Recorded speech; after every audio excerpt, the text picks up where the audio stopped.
ओम शांति। आज हमारे जीवन में खुशियों की बहुत ज़रूरत है, क्योंकि जितना हम जीवन में खुश रहते हैं उतना हमारा शरीर भी स्वस्थ रहता है और हमारा मन भी। दूसरा, हमारा हर कार्य करने में दिल रहता है। अगर हमारे जीवन में खुशियाँ ना हो तो सोचिए हमारा जीवन कैसा होता। आज हम छोटी छोटी खुशियों को ढूंढने के लिए कितना प्रयास करते हैं, घर में खुशियाँ लाने के लिए कितनी मेहनत करते हैं। आज अगर घर में कोई ऐसा सदस्य आ जाए जो आपके घर के माहौल को खुशनुमा बना दे तो हम बार बार उसे याद करते हैं। तो आप सोचिए कि जीवन में खुशियाँ ज़रूरी हैं, लेकिन अगर उन खुशियों की, जिसको कह सकते हैं हम, नज़र लग जाती है, या कई बार हमारे घर में माँ बहुत सारी खुशियाँ एक साथ आ गई, लेकिन किसी ने आपको कह दिया आपके घर में तो बहुत सारी खुशियाँ हैं, अगले दिन कोई ऐसे दुख की कोई घटना आ गई तो हम कहेंगे उस व्यक्ति की नज़र लग गई। लेकिन आज व्यक्ति की नज़र नहीं, लेकिन कई बार व्यक्ति के बोल की भी नज़र लग जाती है। अब आप सोच रहे होंगे कैसे। जैसे आप देखें कि जब कोई व्यक्ति आपको बुरे बोल बोल कर जाता है, आपकी सबसे पहले कौन सी चीज़ खत्म होती है? खुशी। जब कोई व्यक्ति आपका अपमान करता है, सबसे पहले कौन सी चीज़ खत्म हो जाती है? खुशी।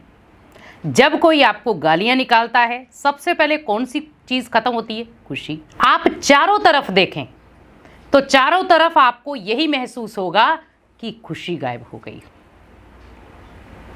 तो छोटी छोटी लोगों की बातों से अगर हम अपने जीवन की अनमोल खुशियों को गायब कर रहे हैं तो उसमें समझदारी नहीं है, क्योंकि जीवन में खुशियां ही हमारे जीवन का सबसे बड़ा गहना कहें, सबसे बड़ी पूंजी है।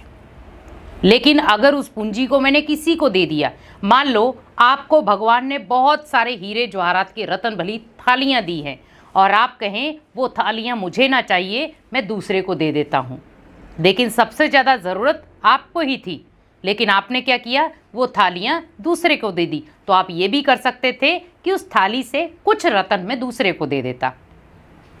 वैसे सोचे, हर एक इंसान के जीवन में अगर खुशियां हैं तो आप सोचिए कि हमें दूसरों के साथ बांटनी है।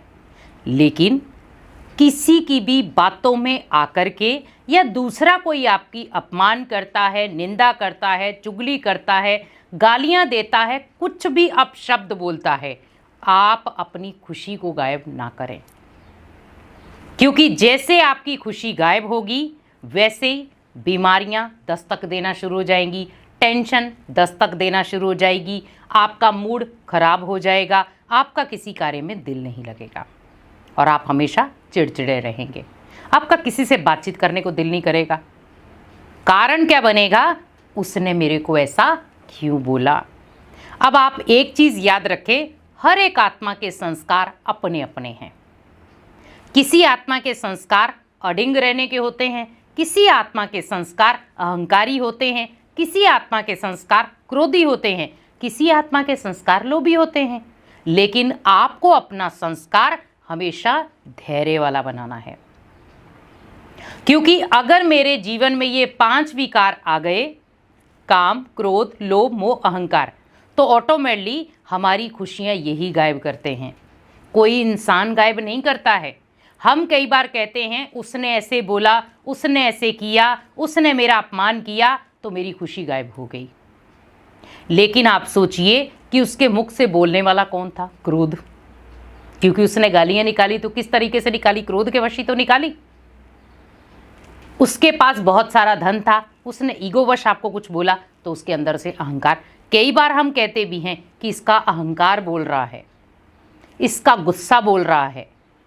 आप सोचिए, एक तरफ गुस्से वाला चेहरा है, एक तरफ खुशनुमा चेहरा है, आप किसको देखना पसंद करेंगे? कभी आप देखें किसी मंदिर में आपने किसी को देखा है देवी देवताओं की जो हमेशा गुस्से में रहते हों? नहीं, हमेशा मुस्कुराते हुए चेहरा दिखाया।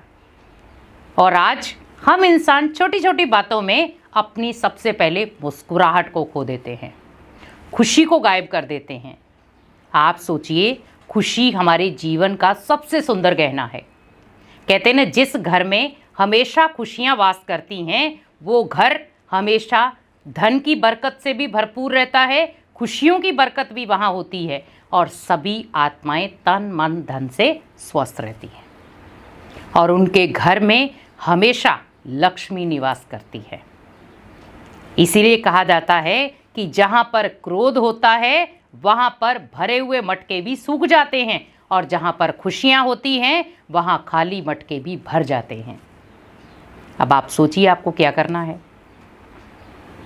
क्योंकि हमें प्रयास ओनली खुशियां लाने का करना है, हमें किसी को गम देने का प्रयास नहीं करना है। कोशिश यही करें कि हमें ऐसे कर्म करने हैं जिससे हम अनेक आत्माओं के लिए खुशियां ला सकें, अनेक आत्माओं को खुशियां बांट सके, ताकि जब हम खुशियां बांटेंगे तो रिटर्न में हमारे जीवन में क्या आएंगी? दुआएं। हमारे जीवन में क्या आएगी? खुशियां। हमारे जीवन में क्या आएगी? बरकत। तो आप सोचिए कि हम एक चीज दे रहे हैं और कई चीजें हमारे घर में आ रही हैं। आज देखा जाए लोग छोटी छोटी खुशी को ढूंढने के लिए भी कहीं लाफिंग क्लब में जा रहे हैं, घूमने के लिए जा रहे हैं, या सोचते हैं कि कहीं पिकनिक करने चले जाते हैं। क्यों जाते हैं? ताकि अपनी खुशियां हम अनेकों के साथ बांटकर उसे बढ़ा सकें। अब आप सोचिए, एक तरफ आपके घर में माहौल ऐसा दुख भरा बन चुका है जहां पर आप सोच रहे हैं कि यहां से दूर जाना ही अच्छा है। घर में छोटी छोटी बात में लड़ाई झगड़ा हमेशा होता है, क्योंकि जब हम एक दूसरे को, सामने वाले को भी नहीं समझ पाते, इधर खुद को भी नहीं समझ पाते। हमेशा याद रखें, अगर कोई एक व्यक्ति बोल रहा है तो दूसरा शांत हो जाए, अगर सामने वाला बोल रहा है तो सुनने वाला शांत हो जाए। लेकिन अगर आप दोनों ही बोल रहे हैं, मान लो इधर से आप भी बोल रहे हैं, इधर से ये भी बोल रहा है, तो क्या होगा? बर्तन टकराएंगे, आवाज होगी। लेकिन यहां पर अगर मान लो उसने बर्तन फेंका, उसने व्यर्थ बोल फेंके, और यहां पर आप बिल्कुल शांत रहे, तो क्या होगा? बर्तन नीचे गिर जाएगा, आपको चोट भी नहीं लगेगी और आपको कुछ होगा भी नहीं। तो वैसे ही सोचें, हमारे जीवन में खुशियां बहुत कम जगहों से मिलती हैं, लेकिन अगर वो आती हैं तो उन्हें हमेशा संजो कर रखें, क्योंकि खुशियां हमारे भाग्य से जुड़ी होती हैं। तभी हम कहते हैं मैं बहुत भाग्यशाली हूँ, मेरे जीवन में ये खुशियां आई। आप सोचिए कि आपका भाग्य भी तब बनता है जब आपके घर में खुशियां होती हैं, और वो खुशियां तब बनती हैं जब आप अनेकों के साथ उन खुशियों को बांटते हैं। आपके घर में कोई खुशियों का मूवमेंट आ जाता है, अब आप उसको खुद ही सेलिब्रेट करते रहो, क्या अच्छा लगेगा आपको? तो हम क्या करते हैं, उसको दूसरों के साथ सेलिब्रेट करते हैं। मान लो बर्थडे हो गया, कोई भी प्रकार की खुशी होगी, हम कहते हैं हम दूसरों के साथ बांटेंगे। तो बच्चे हैं तो बच्चों को बुलाकर लाते हैं, बड़े हैं तो बड़ों को बुलाकर लाते हैं, और एक दूसरे के साथ खुशियां शेयर करते हैं। तो आप सोचिए कि आज त्योहारों पे भी हम एक दूसरे के साथ खुशियां मनाते हैं, खुशियां एक दूसरे के साथ लेन देन करते हैं, गले मिलते हैं, आपस में सभी के हाल चाल पूछते हैं। क्यों पूछते हैं? ताकि वो भी हल्का हो जाए, मैं भी हल्का हो जाऊं, मेरे पास भी खुशियां जाए और मेरे द्वारा इसको भी खुशियां मिल जाएं। इसीलिए जीवन में याद रखें, अगर आपके घर में खुशियां हैं, आपके जीवन में खुशियां हैं, तो ऑटोमेटिकली आपका जीवन हमेशा भरपूर रहेगा और हर तरीके से आप संपन्न होंगे। इसलिए हमेशा याद रखें, जितना आप खुशियां दूसरों को देते जाएंगे उतनी आपकी बढ़ती जाएंगी। इसीलिए लोगों की किसी भी बात का अपने जीवन में ना तो अफसोस करें, ना लोगों की बातों को सुन करके अपनी खुशी को गायब करें, क्योंकि अगर आपकी खुशी गायब हो गई तो सामने वाले को कोई फर्क नहीं पड़ेगा, लेकिन आपके जीवन का हमेशा के लिए उतार चढ़ाव शुरू हो जाएगा। इसीलिए कोई कुछ बोल रहा है, एक कान से सुनो, दूसरे से बाहर निकाल दो, लेकिन ध्यान रखो मेरी खुशी गायब नहीं होनी चाहिए, क्योंकि खुशी आपके जीवन का सबसे सुंदर गहना है, वो मुझे उतारना नहीं है। ओम शांति।